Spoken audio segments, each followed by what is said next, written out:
Purihin ang iyong dakilang pangalan. Napakadakila mo, Diyos. Marapat ka lang katakutan. Ang pag-ibig mo'y kahanga-hangang tunay. Ang buto namin sa katawan, no, ito yung hugisin. Sa loob ng bahay bata, kami yun ang napapansin. Lumalaki kami roon sa hindi nalilihim. Hindi pa man sumisilang, O Diyos, batid mo na ko ilang taon ang haba ng aming po mga buhay. Sapagat ito'y nakalagay sa iyong aklat na talaan at matagal ng balangkas mo ikaw lamang ang may alam. Purihin ka, O Diyos, sa napakagandang umagang ito. Lord, na walang hadlang ang anumang bagyo, walang anumang hadlang ang anumang mga sama ng panahon. Dahil ikaw, Diyos, ang mangilikha ng lahat ng bagay. You are in control of everything, O God. As we come to you today, Lord, worshiping your holy name, minsan po, Diyos, linisin mo po ang puso at isipan namin ng iyong buhay at banal na dugo. At God, sa oras na ito, idamit mo sa amin ang damit ng katwiran at sabay din na dalangin ko, Diyos, pagpalain mo ang lahat ng mga worship services ng JA1 churches around the globe. And Lord, hayaan nyo na maging sentro ng aming isipan at puso sa araw na ito, O God, ang purihin ang dakilang pangalan mo. Salamat dakilang Diyos, huwag mo ding hayaan, O God, na lalabas ang sinuman sa amin sa bahay-sambahang ito na hindi taglay ang tagumpay. Papurit parangal ay para lang sa inyo. In Jesus' name we pray. Everybody shout and say, Amen and Amen. Praise the Lord.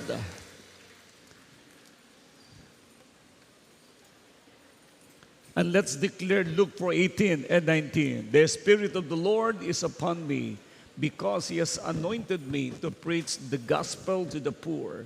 He has sent me to heal the brokenhearted, to preach deliverance to the captives and recovering of sight to the blind, to set at liberty them that are bruised, and to proclaim the acceptable year of the Lord. Our God is Jesus, is the anointed one, the miracle-working God. Amen. Sabay-sabay natin ideklara ang J1 culture. Okay, go. I am a blessing. I am anointed. I am a deliverer. I am a good follower. I don't destroy, I build. I'm not seasonal. I appreciate everyone, everything. I am part of something big. I'm in partnership with Christ, and I'm not extreme. Good morning. Namiss ko kayo. Isang buwan yata kaming nawala dito or more. But anyways, thank you sa inyong po mga prayers. Galing po kami ng Amerika at sa lugar din po ng Cayman Islands. At pag-uwi namin po dito, one day lang po ako dito at pumunta naman po ako sa lugar po ng Hong Kong dahil sa nag-anniversary ng ating po church doon. At pagkatapos ng Hong Kong, ay pumunta naman po kami ng Germany for a week. Then after Germany, 1 week din po sa UK. Kaya, praise God, thank you sa mga prayers ninyo. Ang dami po mga miracles na ginawa ng ating Diyos na buhay. At naniniwala po ako na yung ating pong puso at isipan na patuloy na maging pagpapala sa maraming tao, ito'y tinutugon ng ating Diyos na buhay. Amen? Ang ating pong church po ngayon ay meron na po tayong 340 churches. Palapakan natin ang Panginoon. Bukas na po ng bukas ang ating po mga churches ngayon dahil po ito naman talaga ang mandate na ibinigay ng Diyos sa atin. Pag sinabi nating mandate, ito yung utos ng Diyos po sa atin na ipangaral ang mabuting balita sa iba't ibang sulok ng mundo sapagkat ito po ang nais niyang mangyari bago siya dumating. Alam natin po ang sitwasyon ngayon sa iba't ibang sulok po ng mundo. Lalo tigit sa part po ng Israel, ay panay ang gera at ganun din po ng Iran at mga karatig bansa nito. Dahil nakalagay po sa Bible, sa book of Matthew, chapter 24, verse 3 onwards, nung tinanong ang ating pong Panginoon Yesus kung kailan pa siya babalik o kailan siya muli babalik. Ang sabi niya, makakarinig kayo ng digmaan. Bansa laban sa kapwa bansa kaharian laban sa kapwa kaharian, magkakaroon ng lindol, magkakaroon ng taggutom sa iba't ibang dako, at manlalamig ang pag-ibig ng marami. Hindi lamang yon, magkakaroon kayo ng mga persecution, ngunit ang manatiling tapat hanggang wakas siya ang maliligtas. Then pagdating po doon sa verse 14, at ang salita ng Diyos ay ipapangaral sa buong daigdig bago dumating ang wakas. Ngayon po, talamak na ang salita ng Diyos na ipinapangaral sa buong mundo, at kung marinig po ninyo ang balita patungkol po sa diniklaran ng bagong presidente ng Amerika, si Donald Trump, dineclared niya na ang salita ng Diyos ay ikakalat sa buong Amerika. Grabe, nakakaiyak sa tuwa yung pong diniklara po ng Presidente Reagan. Ni Trump, I'm sorry. At alam nyo, nakakatuwa sapagkat ngayon, may impluwensya niya ang napakarami mga bansa na ang Biblia ay napakahalaga na dapat marinig ng lahat ng tao bago dumating ang wakas. Salamat sa Diyos sapagkat ngayon kayo ay nakaupo na dyan, nakakarinig ng mabuting balita, nagbabasa na po ng Biblia, at alam ninyo ngayon ang sikreto kung paano lalong maging malapit, matatag, at puno ng pananampalatay sa ating Diyos na buhay. Kaya mga minamahal, you are super blessed. Sabi mo sa katabi mo, super blessed tayo. Praise God, super blessed tayo sapagkat ang salita ng Diyos ay lagi na po natin naririnig at ito'y ating pong pinangahawakan. Alam niyo ba kung bakit napakahalaga ang pakikinig ng salita ng Diyos? It's because yun po ang way para magkaroon po tayo ng pananampalataya. Pananampalataya sa Diyos na nagbibigay ng buhay, Diyos ng kalakasan, Diyos na gumawa ng langit at ang lupa, at Diyos na nangakong bibigyan niya tayo ng buhay na walang hanggan. Kaya mga minamahal, manatili kayong tapat hanggang wakas ano man ang mangyari. Naniniwala ko, malapit na po mag-rapture. Ano yung rapture, Bishop Art? Para po sa mga baguhan, ang ibig sabihin ng rapture, sa isang kisap mata, kukunin ka ng Diyos sa mundong ito, dadaling ka niya doon sa alapaap, at i-spare ka niya sa tribulation na magaganap sa mundong ito. Dahil tanggapin natin at sa hindi, ngayon, ang mundo ay pataas ng pataas ang teknolohiya. Ang mundo, dahil sa teknolohiyang ito, na-influensyan din niya ang napakaraming isipan ng mga tao na ito'y papalayo sa ating Diyos. Ngunit hindi padadaig ang Diyos, bibigyan niya ng pagkakataon ang lahat ng tao na magbalik loob sa Kanya sapagkat ayaw niya na sila ay mapahamak. 2 Peter chapter 3 verse 9, ang sabi niya, bibigyan niya ang lahat ng tao ng pagkakataon na magbalik loob sa Kanya. Ikaw, ba ako dito? Na magbalik loob sa Kanya bago dumating ang wakas. Kaya you are chosen by the Lord. I-treasure mo ang pagkakatawag ng Diyos sa iyo. Praise the Lord. And now, ang ating pong pag-uusapan, it's about empowered by the Holy Spirit. Bakit empowered? Pag sinabi po nating empowered, ay pinalakas, binigyan ng kapangyarihan ng Espiritu Santo. Binigyan ng lakas ng banal ng Espiritu Santo. Right. Now, bakit ba kailangan natin ng power? Bakit kailangan mo ang energy? Bakit kailangan mo ang wisdom? Bakit kailangan mo ang mga bagay na ito? It's because ang taong walang lakas, walang nagagawa. Ang tao na siya ay nakahiga, powerless. Ang tao na walang pinag-aralan, powerless. Why? Ang knowledge ay power. Ang wisdom ay power.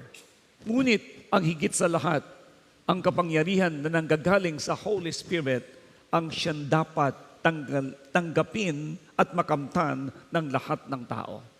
Now, according to the book of Acts, chapter 1, verse 8, ang sabi niya, but you will receive power when the Holy Ghost will come upon you. Tatanggap ka daw po ng kapangyarihan, pagbaba ng Holy Spirit sa buhay mo. And you will be my witnesses in Jerusalem, in Judea, in Samaria, and uttermost part of the earth. Ang Diyos ang magpapala sa pagkakabasa ng kanyang buhay at banal na salita. Ngayon, to be empowered means to be equipped. Say equip. Equip, strengthen, or enable to accomplish a purpose. Yun pong ibig sabihin po ng empower. Now, bakit ang gusto ng Diyos sa atin ay maging powerful tayo? It is because ang gusto ng Diyos ay magiging makabuluhan ang buhay mo.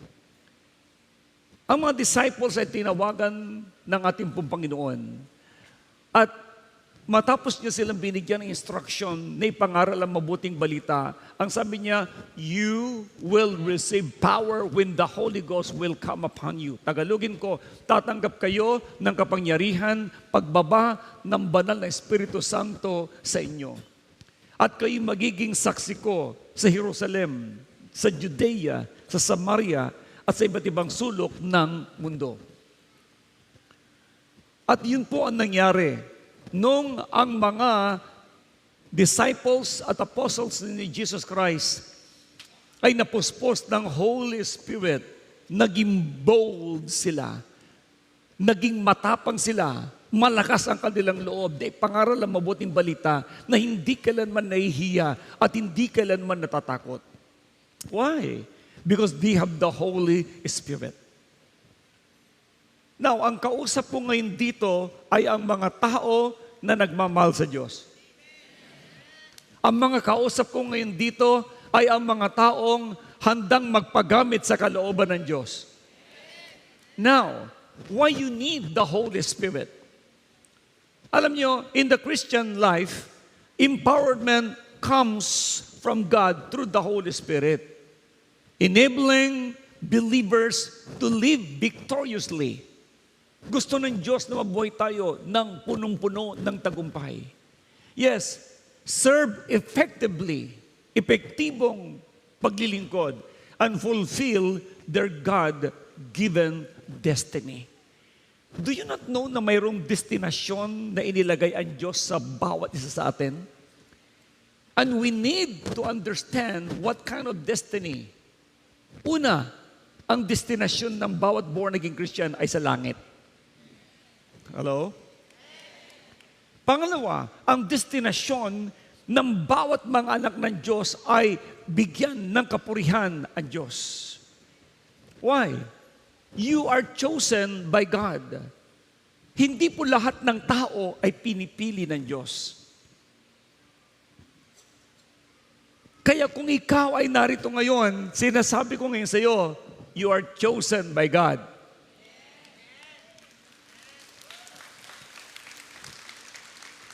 Ang kailangan mo ngayon ay mag-response sa pagkakatawag at pagkakapili ng Diyos sa iyo.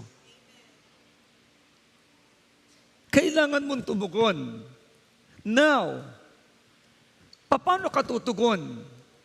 Ganito yan.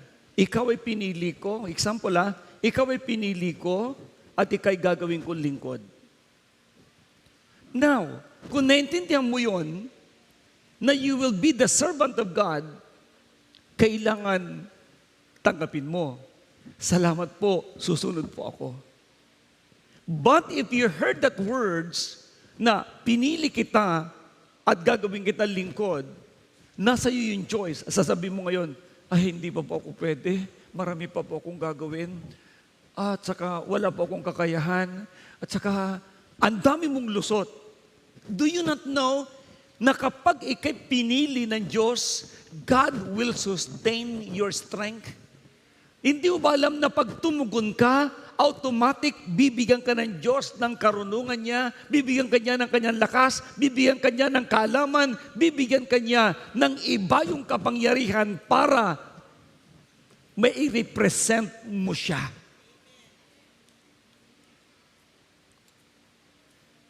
So never kayong tatalikod, o kaya'y magsasabing, hindi po ako susunod o ayaw ko pong sumunod, Panginoon. Again, kapag tinawag ka na ng Diyos, sumunod ka na kaagad. Dahil ang Diyos na tumawag sa iyo, ang lumikha sa iyo at nag-prepare ng buhay na walang hanggan na bilang gantimpala sa lahat ng mga sumusunod sa Kanya.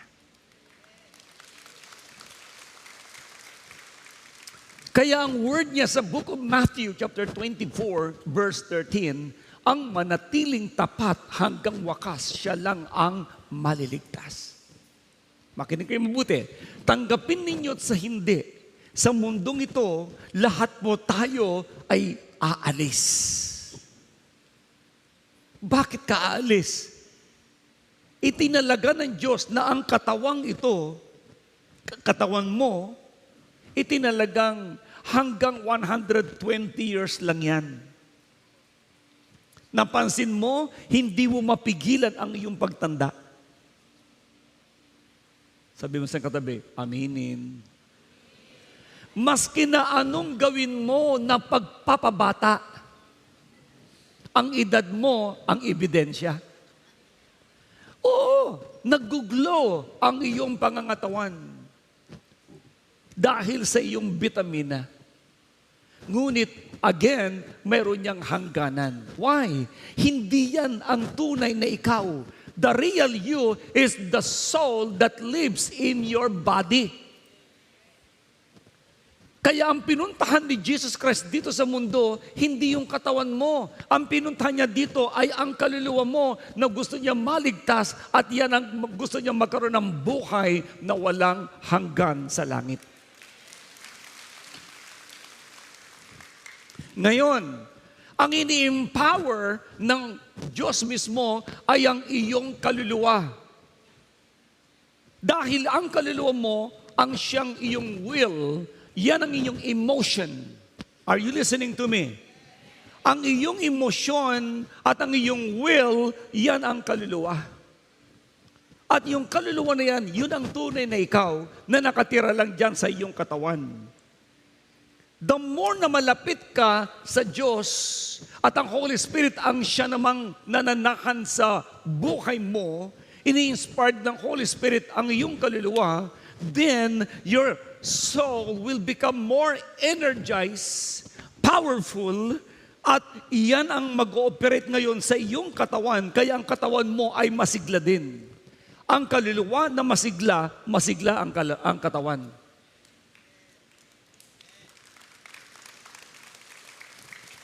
Ang kaluluwa na malungkutin, lantatoy din ang katawan. Kaya kapag kulang ka ng salita ng Diyos, ang iyong energy at mga decision ay very poor. But if you are powerful, energized by the Holy Spirit, ang even ang katawan mo ay magiging active. Why? Maalagaan mo ang katawan mo, mag-guide mo ang katawan mo, at ang katawan mo na yan, ang napinapanahanan mo ay hahabang buhay din yan. Pero higit sa lahat, you will be used by God in a mighty way. Now, I'll give an example. Ang mga verses na at mga highlight na ibibigay ko sa inyo ngayon dito, the source of empowerment, walang iba kundi ay ang Holy Spirit. Holy Spirit enabling believers to live victoriously, as I said earlier. Now, hindi lamang yon, it is through Him that we are equipped to do God's work. Siya daw po ang nag-i-equip para gawin natin ang gawain ng Diyos.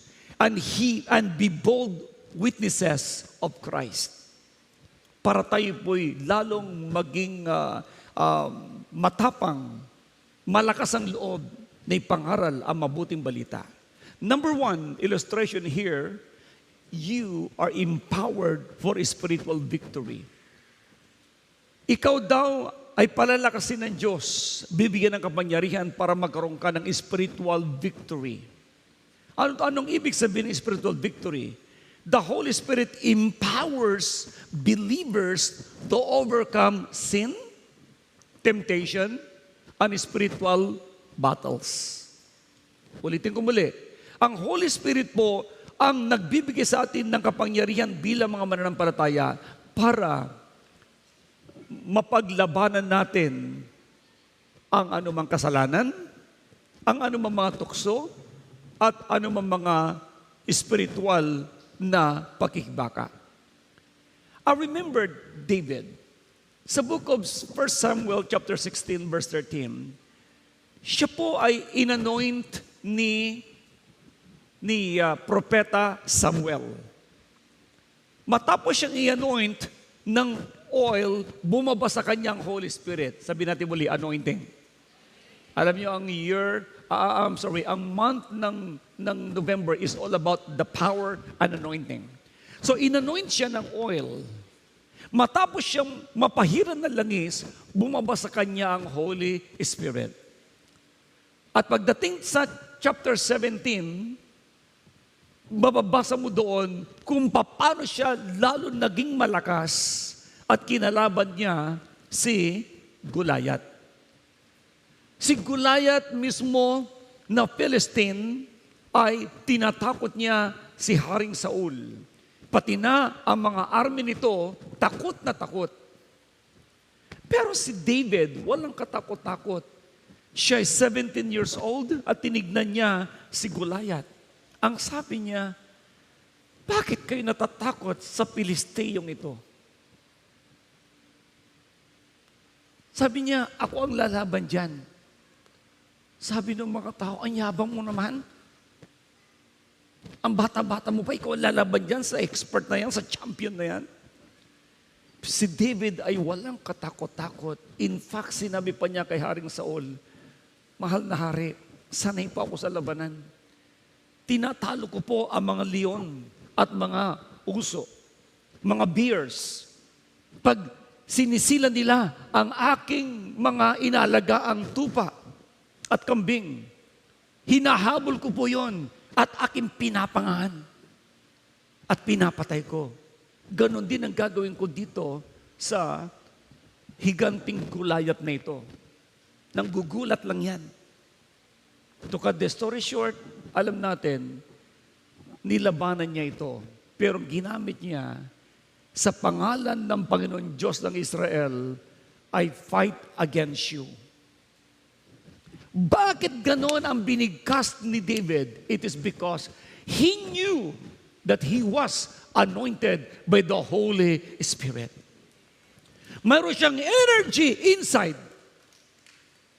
Alam niyang kasama niya ang Diyos, kaya wala siyang katakot-takot. Ang tao na na-born again, nasa kanyang Holy Spirit, wala siyang takot sa kanyang paligid. Why? It's because alam niya, nasa kanya ang Diyos na may lalang ng langit at ang lupa na kailanman hindi magpapabaya sa nagtitiwala sa Kanya. Say hallelujah! That's why, yan ang una empowered for spiritual victory. Sinong gusto magtagumpay? Kaya tinawag po itong spiritual victory, it is because napakarami po mga masamang espiritu sa paligid. Kapag wala sa iyo ang Holy Spirit, pwede ka po nilang talunin. Pwede ka nilang talunin. Pero ang nakakatuwa nito, ang sabi ni Pablo kay Timothy, for God gave us a spirit not of fear, but of power, love, and self-control. Hindi ka dapat pala matakot dahil binigyan ka ng Diyos ng kapangyarihan. Sapagkat ang espiritong ibinigay sa atin ng Diyos ay hindi espiritu ng kahinaang loob, kundi espiritu ng kapangyarihang pag-ibig at pagpipigil sa sarili. Everybody say, I am powerful. I am full of love. I have self-control. Yan po ang ibinigay ng Diyos sa iyo. At kung hindi nyo po alam yun, at sa mga first-timer, kayo po na ngayon lang po nakarating po dito, yun po ang mabuting balita. If you are born-again Christian, if you have the Holy Spirit, then you have the power of love, and you have the self-control. Sige, palapakan natin ang Panginoon. Kaya nga, through the Holy Spirit, we are empowered to live disciplined, fearless life full of love and strength. Meron kang discipline, meron kang full of love, meron kang strength from the living God. Kaya nagtataka maraming mga tao, bakit kaya mula nung na born again, itong taong to, nagbago ang kanilang buhay. Nagbago ang kanilang mga pananaw, na dati puro negatibo, ngayon puro sila positibo. Na dati puro sila ng takot, ngayon punong-puno sila ng lakas ng loob. Tandaan po ninyo ito, only the Holy Spirit that lives in you will give you the amazing victory. Yes, that's why, ang example po dyan, si Peter. Nung si Peter, na 3 beses niyang dininay si Jesus. Itinatwa niya si Jesus Christ ng 3 times. Pero nung pinangakuan siya ng Panginoon, you will receive power when the Holy Ghost will come upon you. Nung siya po'y nabaptize ng Holy Spirit, grabe, bigla na po siyang nag-preach. Instant, 3,000 people ang na-born again.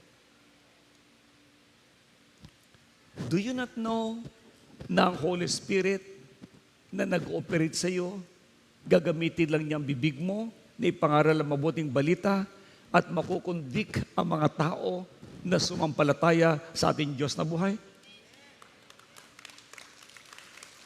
You are powerful. Say it again, I am powerful. I am anointed. Kaya ang purpose ng kapangyarihan binibigyan ng Diyos sa iyo for you to live victoriously. Okay? Para mabuhay ka ng punong-puno ng pagtatagumpay. That is the purpose. Number 1 is spiritual victory. Number 2 is about empowered for service. Empowered for service. Kaya ka palalakasin ng Diyos para sa iyong paglilingkod. Sinong gusto maglingkod dito kay Lord? Kung inaantok na po yatang iba. Sinong gustong maglingkod kay Lord? Yes. Ang purpose ng pagpapalakas ng Diyos sa iyo ay para meron kang kapangyarihan gamitin sa serbisyo kay Lord. Nagtataka po ang marami, why I have strength at the age of 62, para hindi po napapagod. Ang totoo, excited po ako maglingkod dahil kasama ko ang Holy Spirit sa buhay ko. Kaya, kaya mo magtagumpay. Philippians chapter 4, verse 13. I can do all things through Christ Jesus who strengthened me. So God empowered His people to serve others and fulfill their ministry. Binigyan ka ng Diyos ng kapangyarihan. Kaya masasabi mo, kaya kong gawin ang maraming bagay o lahat ng bagay dahil nasa akin ang Panginoon. I can do all things through Christ Jesus who strengthened me. So this empowerment comes not from human ability, but from Christ, strength working through us. Si Lord na nasa sa iyo ang kasama-sama mo na gagawa hindi sa pamamagitan ng lakas mo, kundi kasama mo talaga ang Diyos.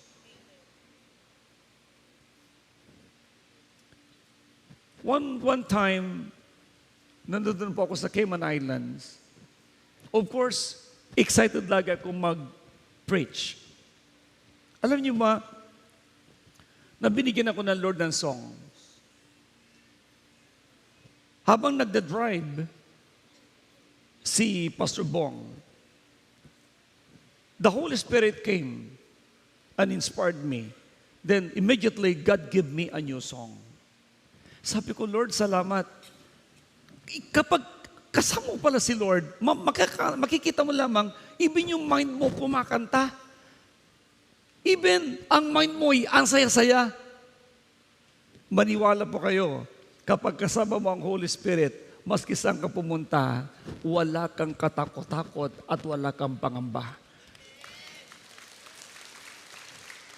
Every time na ako'y tatayo sa isang krusada, sa isang church na ako'y magpipreach, sasabihin ng Lord sa akin, I am here. Pag sinabi na ng Lord sa akin, I am here, excited na po ako. Why? Alam ko marami ng milagro muli ang mararanasan ng mga tao at ipapakita niya sa buhay ko. Kaya wala akong takot, maski sino ang kaharap ko. Why? I know the Holy Spirit is in me and He empowered me for service. At maniwala kayo, yung Diyos na nasa buhay ko, ang siya ring Diyos na nasa sayo.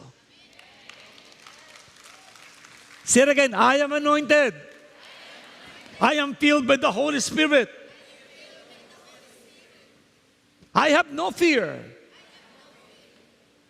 Alam niyo, naalala niyo po ba si Moses?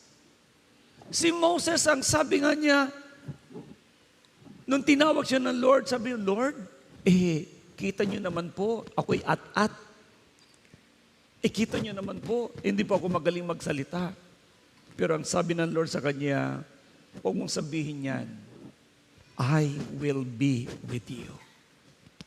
Huwag kang mag-alala, hindi kita pababayaan. Galing.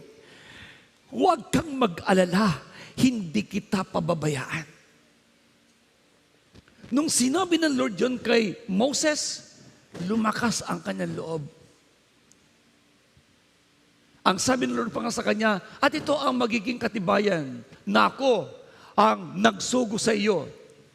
Sa bundok ding ito, sasambahin ninyo ako habang kapag nailabas muna sa Ehipto ang aking bayan, sabi ng Panginoon. And the rest is history. Inilabas ni Moses ang buong Israelites from Egypt at sila ay nakaranas ng kakaibang himala. Sa pamamagitan ni Moses, nahati ang dagat na pula. Sa pamamagitan ni Moses, umulan ng mana. Sa pamamagitan ni Moses, lahat ng kanya pong sabihin ay nangyayari. Why? Sapagkat si Moses, alam niya, kasama niya ang Diyos.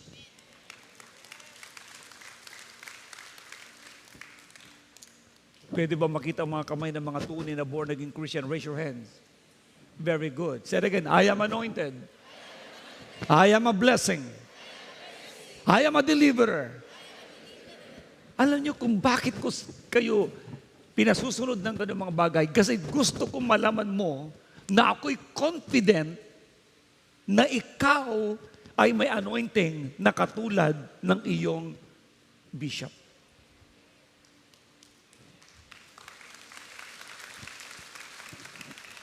So si Moses in-empowered ng Holy Spirit.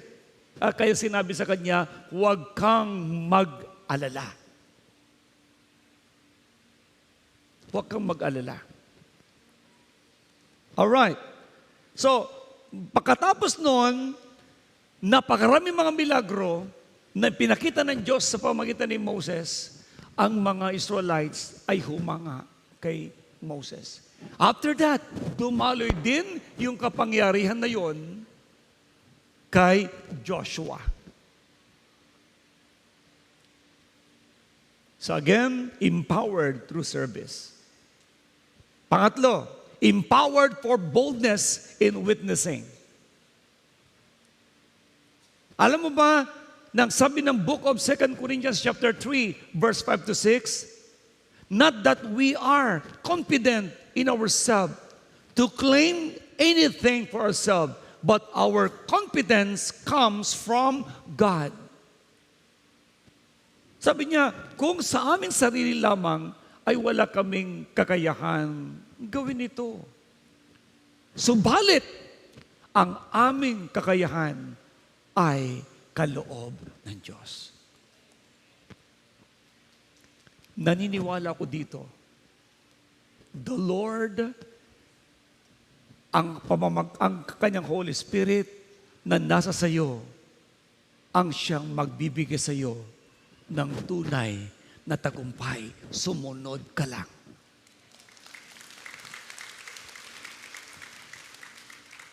Gamitin mo ang iyong bibig. I-preach mo ang kanyang salita. Mag-pronounce ka ng blessing. Mag-pronounce ka ng words of God. Ang taong makakarinig nito ay mabibless. Directly and indirectly, they will be blessed. Why? Again, say it again, I am anointed. You are empowered for boldness in witnessing. Kaya itong mga katulad nila Pablo, hindi po sila kailanman natakot. Ang example po dyan, Acts chapter 4, verse 29 to 31, sabi niya, the early apostles faced persecution, but they prayed for boldness. Nakaharap nila iba't iba mga persecution, pero nag-preach po sila ng iba yung punong-puno ng lakas. They healed the sick and cast out demons during his missionary journeys. Alam ninyo kung ano ang JA1. Tayo ay nag-spread ng inner healing at saka deliverance. Hindi lang mga pastors ang mismong nagmi-minister. Ang desire ng puso ko, lahat kayo ay marunong magpalayas ng demonyo. Lahat kayo ay marunong maglihan sa mga may sakit upang ang mga may sakit ay gagaling. Kung tayong lahat ay tulong-tulong sa pagmi-minister sa maraming tao, sa buong Batangas City, buong Batangas Province, buong Pilipinas, napakaraming mga Pilipino ay mabuborn again at managsasabing ang Diyos na pinaglilingkuran nila ay buhay. Bakit confident ako? For 40 years na ako'y naglilingkod, never na nagkulang ang Diyos sa buhay ko. More than 40 years na ako naglilingkod bilang isang pastor. Never na nagkulang ang Diyos ng kanyang kapangyarihan sa buhay ko.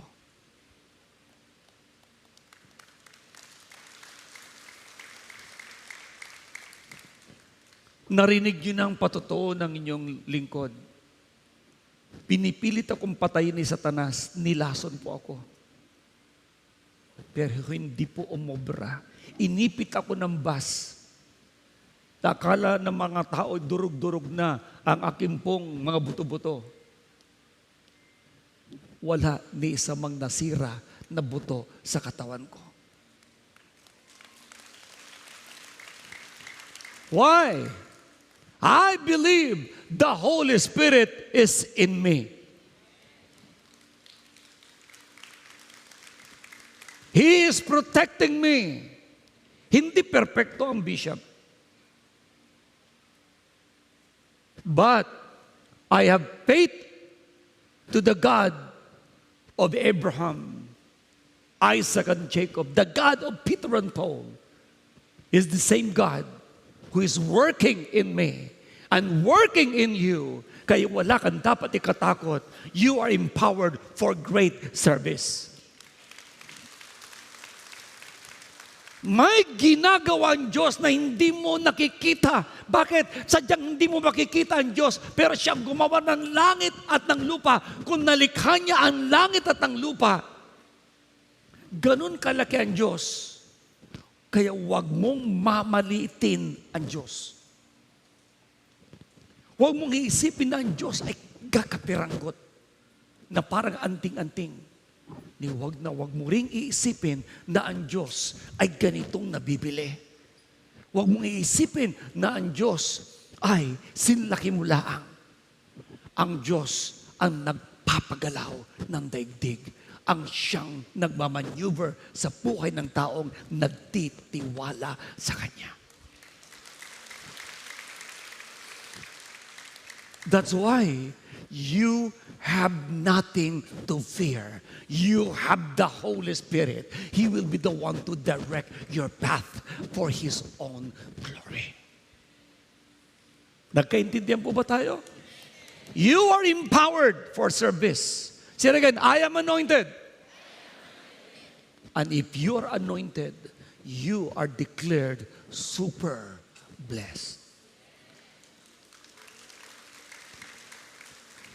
Say hallelujah. Alam nyo, hindi naintindihan ito ng mga unbeliever. Bakit pinag-uusapan natin ng Diyos? Kasi tayo ay kabilang tayo sa Diyos. Bakit hindi nila pinag-uusapan ng Diyos? Because they don't belong to God.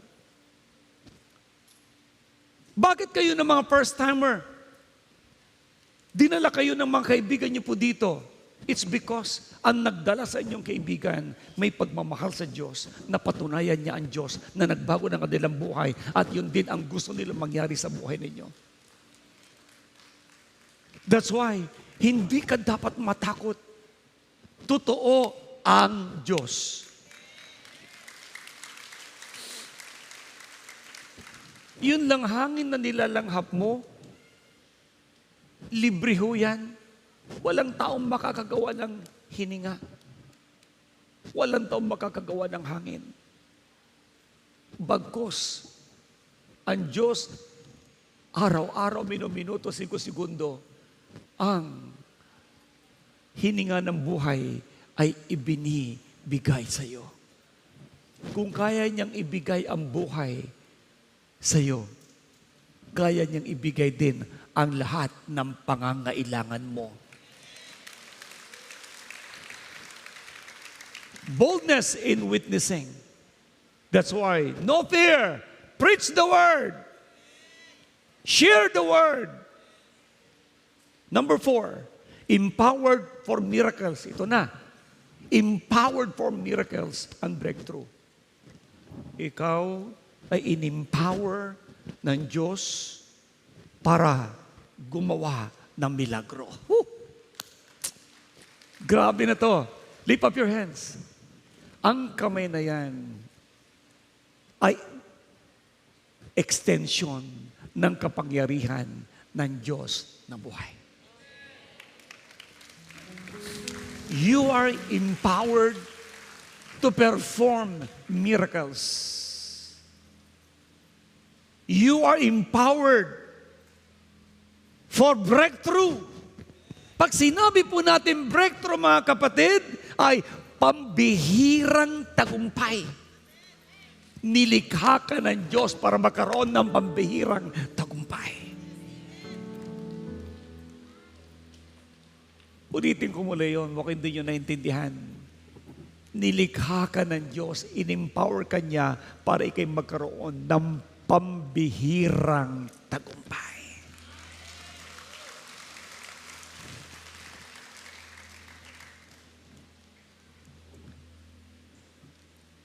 Grabe, pambihira. So God's empowerment allows believers to operate in signs and wonders and miracles. Please, huwag mong mamaliitin ang Diyos mo. Kundi ang Diyos na nasa sa iyo ang siyang mag-ooperate sa buhay mo para ikaw ang mag-perform ng mga milagro sa buhay ng mga taong nangangailangan nito. Say it again, I am anointed. God empowered me. Hindi ka ordinaryong mananampalataya. JA1 Church, JA1 people around the globe, you are not ordinary believer. You are an extraordinary believer. You are empowered by the Holy Ghost for great breakthrough. Don't ever doubt God. Kagagaling ko lang sa UK. Grabe. Yung isang kapatid natin na tinestify ko sa inyo noon, 1 year na ngayon. Yung instantly, nawala yung bukol sa kanyang breast matapos daanan ng anino ng kamay ng inyong lingkod.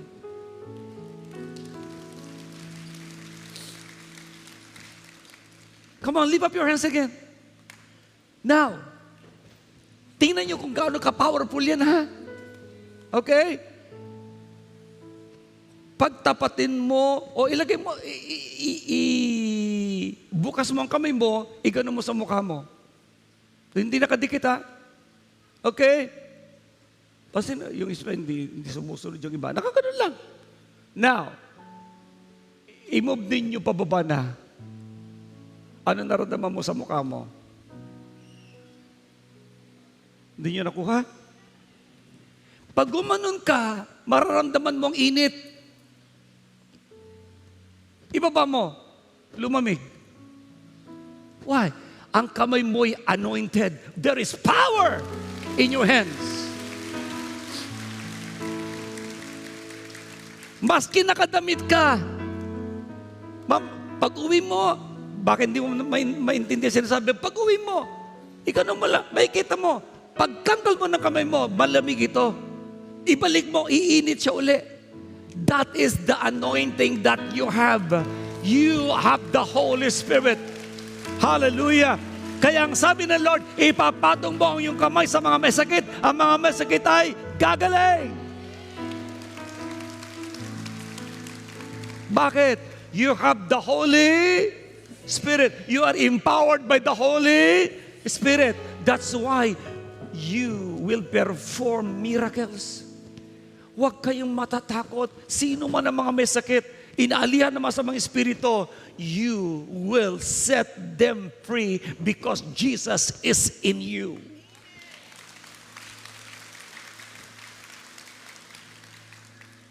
That's why God's empowerment allows believers to operate in signs and wonders and miracles. Mark chapter 16, verse 17 up to 18. Ito ang mga tanda ng mga sumasampalataya sa akin. Sa pangalan ko sila magpapalayas ng mga demonyo, magsasalita sa iba't ibang wika, matuklaw man ng ahas, makinom man ng lason, hindi mamamatay. Ipapatong ang kamay sa mga may sakit. Ang mga may sakit ay gagaling.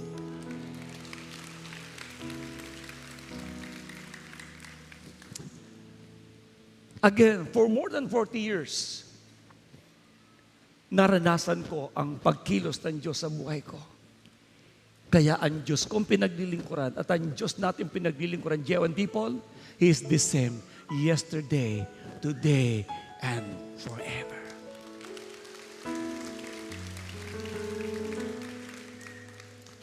Now, how to apply this? Kung gusto mong maranasan talaga ito, number 1, seek the Holy Spirit. Kasabi mo lagi, Holy Spirit, kailangan ko po kayo. Lord, puspusin mo ako ng iyong kapangyarihan. Lord, please, give me the strength. Kaya every day, para mapuspos ka ng Holy Spirit, manalangin ka palagi. Pray every day. Spend time in prayer, worship, and the Word to stay connected. Ang sabi po ng Luke chapter 11, verse 13. Ang tao, kung kayo'y, sabi nga niya, kung kung kayong masasama ay marunong magbigay ng mabubuting bagay sa inyong mga anak, gaano pa kaya ang inyong Ama na nasa langit ibibigay niya ang Espiritu Santo sa mga humihingi sa Kanya. Pangako.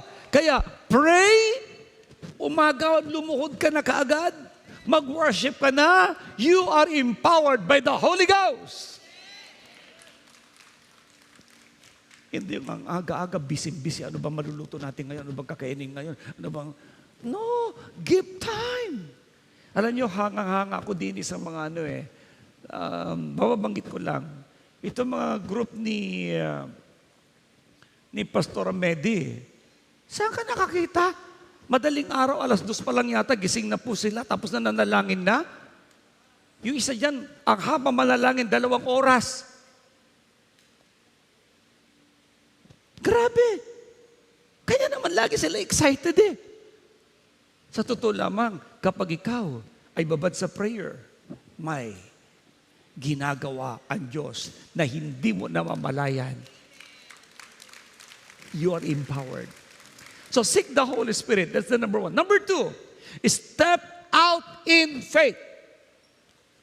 Ibig sabihin, trust that God will equip you for the task He calls you to. Yes, mayroong pinagagawa ang Diyos sa buhay mo. That's why, step by faith. Ang sabi ng 2 Corinthians chapter 5 verse 7, walk by faith and not by sight. In Tagalog, sapagkat namumuhay tayo batay sa pananampalataya sa Panginoon at hindi sa mga bagay na nakikita. Hindi mo nakikita ang Diyos. Basta manalangin ka, may nangyayari. May nangyayari. Huwag nyo nang pong tingnan yung nakikita nyo. Sometimes nasisira ang faith ninyo dahil tinignan mo, sa tingin ko ay walang mangyayari. Kita ko na parang hindi nagagaling. Huwag kang ganun. Ano man ang problema ng mga tao na sa paligid mo, tungkulin mo'y manalangin. Ay nako, nabalitaan ko signal number 5 daw 4 at saka 5. Parang wala nang mangyayari. Sino makakapigil noon? Ay huwag kang ganyan. Ang Diyos, napatunay na sa Bible, bumabagyo, ang mga disciples, nag-iiyakan at lulubog na raw ang bangka. Samantalang si Jesus ay natutulaw. Sabi ng mga disciples, Lord, hindi ba kayo nababahala? Lulubog na ang bangka. Gumising si Jesus. Nakita niya, takot na takot ang mga kasama niya. Ano sinabi lang niya? Hangin, alon, tigil! Ay, tigil Basta may panalangin na nangyari, meron kang panalangin ginawa, may gagawin ang Diyos. Pero pag nauna ka agad ang takot mo, nakawala ng kapag-asa na rin. Ay, lulubog talaga ang bangka. Ay, Diyos ko po, Panginoon, Diyos ko po, malulubog na kami. Huwag kang ganon. Magsalita. May mangyayari. Bakit? Ang Diyos ang may gawa ng langit at ang lupa. Ang Diyos din ang may hawak ng hangin. That's why, step on in faith. Walk by faith and not by sight. Number 3, use your gifts. Binigyan ka na ng Diyos ng kapangyarihan. Gamitin mo na lang. Ito, maganda to. Malapit ako matapos. Makinig kayo mabuti. Tingin din Minsan, pag nananalangin po tayo ganito, Lord, ilayo mo po ako sa anumang aksidente at kapamakan. Maganda ho yun. Lord, Ingatan mo po kami, sabi mo pong pagtulog, maganda po yon. Lord, patulugin niyo po ako sa oras ng pagtulog, maganda po yon. Bakit? Kasi inutusan mo inutusan si Lord, di ba? Tama ba? Yan, ito ngayon. Lord, ipagtanggol mo kami sa masasama. Okay yung prayer mo, pero gusto ko malaman mo that binigay na ng Diyos sa iyo yung kapangyarihan, ikaw na ang lumaban. Anong ibig sabihin? Binigyan ka ng Diyos ng karunungan. Nandiyan dyan ang mga kaaway. Di ikaw ay lumayo. Di duwag ka bishop part. Hindi. Wisdom po yun. Di kayo lumayo. Ito pa, pag ikaw ay may mga pagsubok, ano mang pagsubok na ito, dilabanan mo, magtatagumpay ka. In what way? Ang pagsubok, let's say, ang pagsubok ay kahirapan. You have the power to create wealth.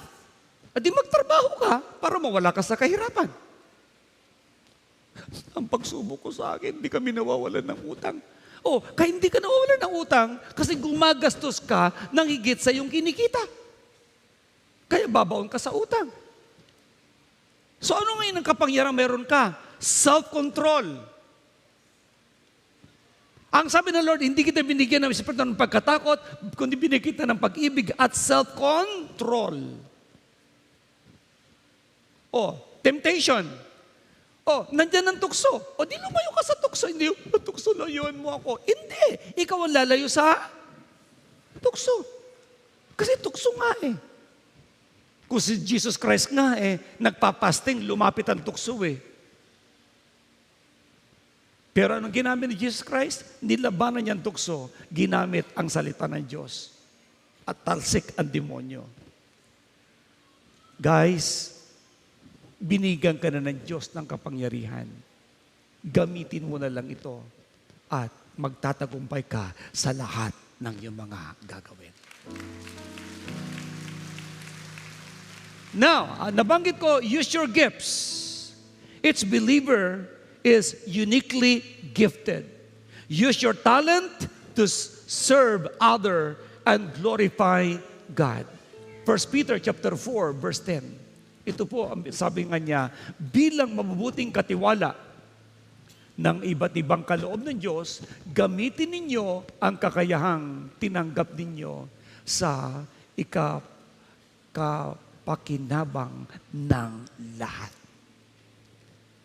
Kaya please, gamitin mo ang kapangyarihan ng ating Diyos na binigay sa iyo. And the last, pray for boldness. Manalangin ka ng buong tapang. When facing challenges, ask God for courage and strength to persevere. Yan ang ginawa ng mga apostles. Acts chapter 4, verse 29. At ngayon, Panginoon, tingnan ninyo. Pinagbabanta nila kami. Tulungan ninyo ang inyong mga alipin na ipangaral ng buong tapang ang iyong salita. Guys, pray with boldness and God will help us. Now, as I close, sino sa inyo nangangailangan ng kapangyarihan ng Diyos? Tumayo kayo sa inyong kinaupuan.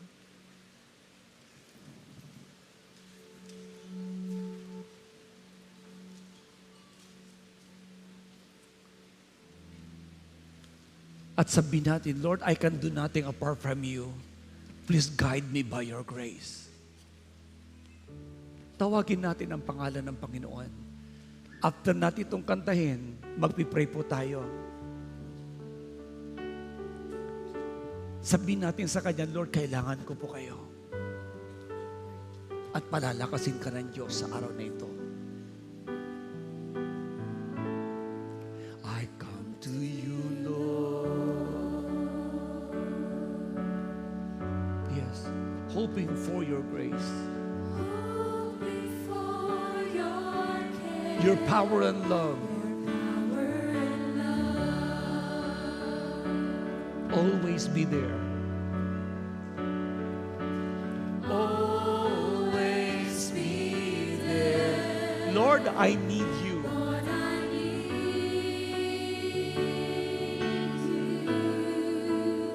I need you.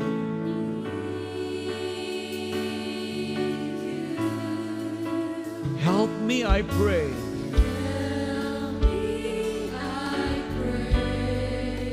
Break me and mold me.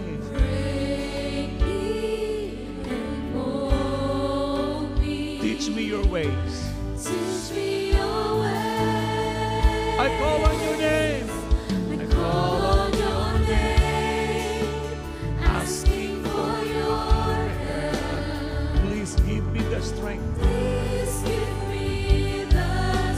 For I can do nothing apart from you, Jesus. Please guide me by your grace. I want to live for you, Lord.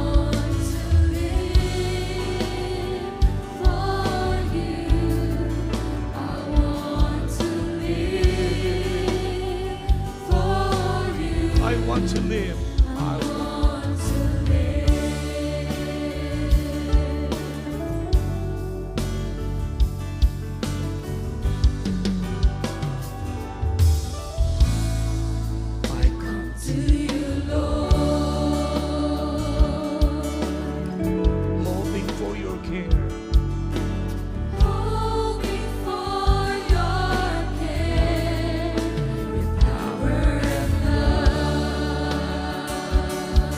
Always be there. Always be there. Lord, I need you.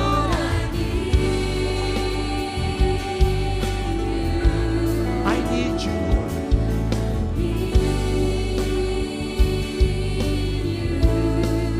Help me, I pray. Help me, I pray. Break me and mold me.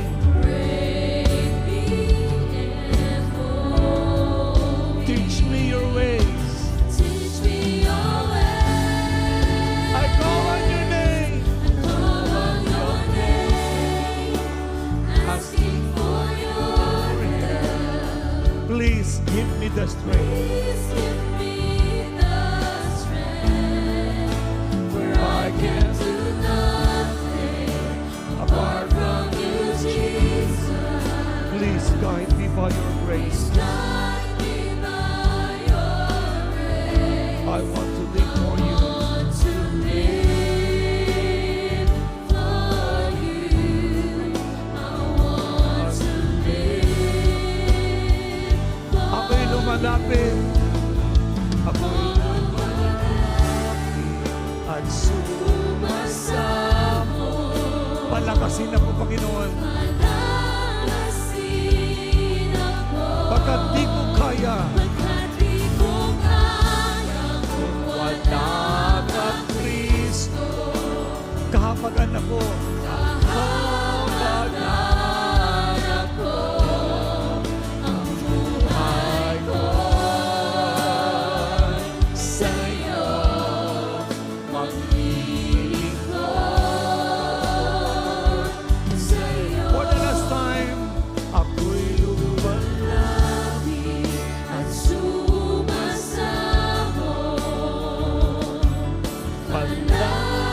Palagasin ako. Pagkat di ko kaya kung wala ka, Kristo. Kahabagan ako. Ang buhay ko sa'yo maglilingkod. Sa'yo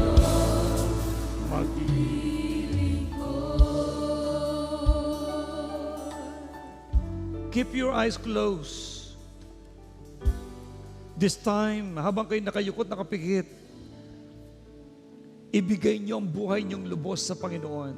Kung kayo po ay nagduda sa Kanya, humingi kayo ng tawad, o nag-alinlangan kayo sa Kanya, humingi kayo ng tawad sa Panginoon. Hayaan ninyo na ang inyong pananampalataya ay lalo maging matibay ngayon. Ang Holy Spirit ay nakahandang puspusin ang iyong buhay, ang iyong kaluluwa,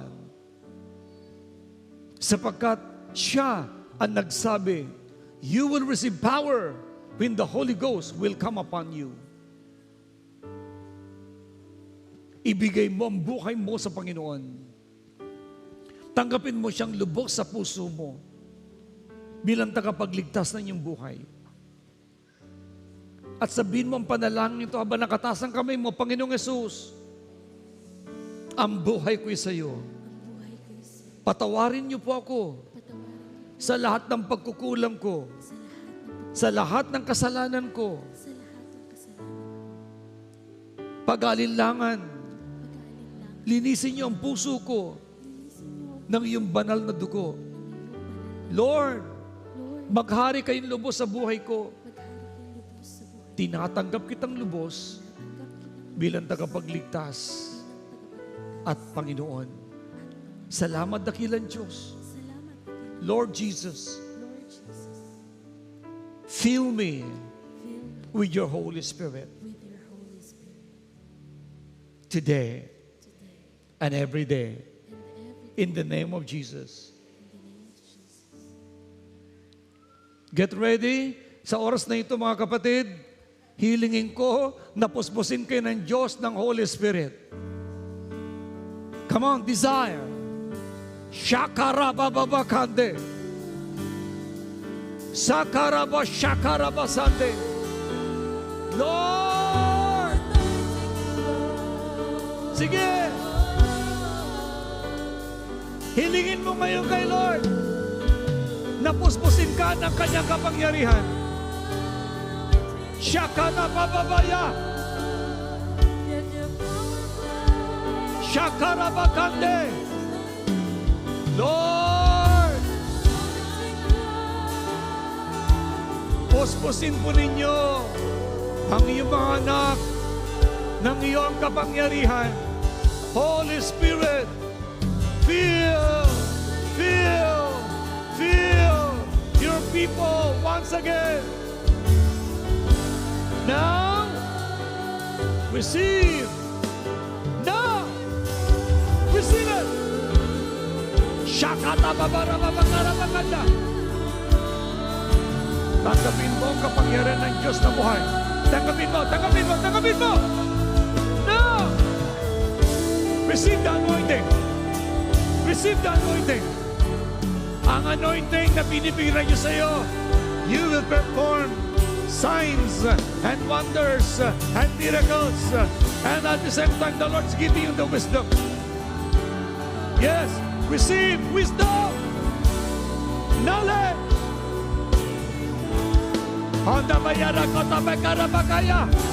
More miracles to come. Receive it. Receive it. In Jesus' name.